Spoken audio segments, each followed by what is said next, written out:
पूर्व मुख्यमंत्री उमा भारती के आह्वान पर गंगा सेवा संकल्प अभियान का आयोजन संगम नोस पर आयोजित किया गया, जहां देश के कई प्रांतों से हजारों की संख्या में गंगा भक्त एकत्रित हुए। इस अवसर पर उमा भारती ने कहा कि गंगा की शुद्धता के लिए न्यायमूर्ति गिरधर मालवीय ने गंगा एक्ट बनाया था और उसे अब लागू करने की जरूरत है, क्योंकि गंगा की अविरलता, निर्मलता और निरंतरता के लिए गंगा एक्ट लाना बहुत जरूरी है और ये काम हमारे प्रधानमंत्री नरेंद्र मोदी ही कर सकते हैं। उमा भारती ने मां गंगा की अविरलता और निर्मलता को लेकर आक्रामक अंदाज में हुंकार भरते हुए कहा कि गंगा का अभियान राजा भगीरथ से संचालित हुआ, जो गंगा सागर तक लेकर गए। गंगा विष्णु के चरणों से निकली और ब्रह्मा की गोद से होते हुए भगवान शिव के जटा से होते हुए पृथ्वी पर अवतरित हुई। उन्होंने कहा कि मुगलों और अंग्रेजों के कालखंड में गंगा को बांधने का प्रयास किया, पर गंगा को कोई कैद नहीं कर सकता, क्योंकि गंगा किसी सरकार के भरोसे और न ही किसी नेता के बल पर चलने वाली नदी है। गंगा साधु संतों, ऋषि मुनियों और करोड़ गंगा भक्तों की आस्था, श्रद्धा और भक्ति तपस्या के बल पर चलने वाली नदी है, जिसे कोई कैद नहीं कर सकता। उन्होंने आगे कहा कि 2014 में प्रधानमंत्री नरेंद्र मोदी के नेतृत्व में मां गंगा की शुद्धता के लिए नमामि गंगे का मंत्रालय बना, उसकी पॉलिसी बनी और काम भी शुरू किया गया। लेकिन कोरोना महामारी से काम में रुकावट आई और अब उसे आगे बढ़ाना होगा।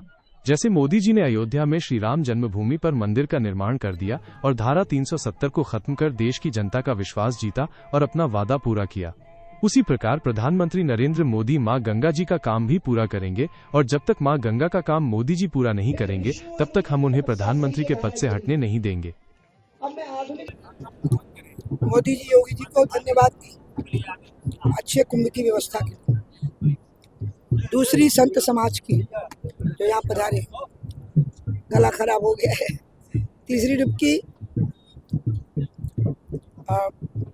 प्रयागराज वासियों की, जिनने इतनी सद्भावना दिखाई।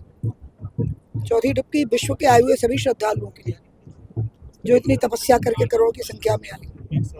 पांचवी डुबकी हमारी सबकी संकल्प की कि हम गंगा को अविरल और निर्मल और निरंतर गंगा सागर तक ले जाए। फिर ऋषियों और मुनियों की तपस्या से ही ये धारा चली है। अब मैं आधुनिक काल का स्मरण करूंगी तो महामना मालवीय, मदन मोहन मालवीय, महामना मालवीय। उन्होंने कहा कि गंगा बांधों में बंध गई हैं, इसलिए गंगा एक्ट लागू होना जरूरी है। उन्होंने कहा गंगा का संबंध राम से है, क्योंकि राम के पूर्वज ही गंगा को धरती पर लाए हैं और राम अपने राष्ट्र के पूर्वजों को कभी नकार नहीं सकते हैं। इसलिए सिर्फ अयोध्या में श्री राम जी का मंदिर बन जाने से राम का कार्य पूर्ण नहीं होगा, जब तक गंगा का कार्य पूर्ण नहीं होगा। उन्होंने कहा कि विरोधी लोग भले ही गंगा पर राजनीति करें, लेकिन मां गंगा सभी को अपनी गोद में समाविष्ट करती है, कभी किसी से जाति नहीं पूछती। उन्होंने कहा कि मां गंगा हमारी सांस्कृतिक विरासत है और सार्वभौमिक एकता का प्रतीक है। मां गंगा के काम में अड़चन डालने वाले को मां गंगा उसे सद्बुद्धि दे।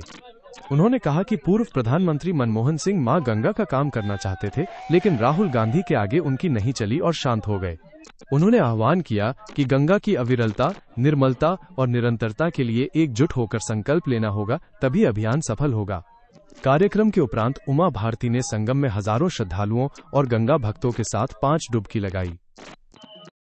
पहली डुबकी महाकुंभ की सफल व्यवस्था को लेकर मोदी एवं योगी सरकार के प्रति आभार। दूसरी डुबकी मेले में आए हुए साधु संतों के वंदन के लिए। तीसरी डुबकी करोड़ों श्रद्धालुओं के प्रति प्रयागराज वासियों की सद्भावना का अभिनंदन के लिए। चौथी डुबकी महाकुंभ में आए श्रद्धालुओं के नमन के लिए। और पांचवी डुबकी मां गंगा की अविरलता, निर्मलता और निरंतरता की प्रतिबद्धता के लिए लगाई गई।